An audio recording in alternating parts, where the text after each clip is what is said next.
Hvað haldið að eldavélin sé að eyða hlutfallslega miklu af heimilinu? Jú, það er kannski, hvað maður segja, 10%. Af allir rafmagnsnotkun heimilisins? Það er ábyggilega ekkert mikið, það sé ekki svona kannski 20%. Helluborðið. Hvað gerir ráð fyrir að nota það í margar klukkustundir? Ég elda eins og dag. Og yfir klukkutíma á dag, það getur bara sagt 35 tíma í mánuði.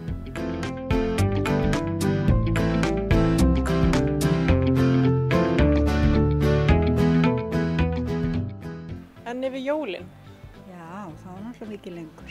Þá eykst það þegar ég fer eitthvað að reyna að baka sko. Ég á uppskrift á jólaköku. Það getur orðið 5-6 aukalega sko. Já, þeir maður elda meira.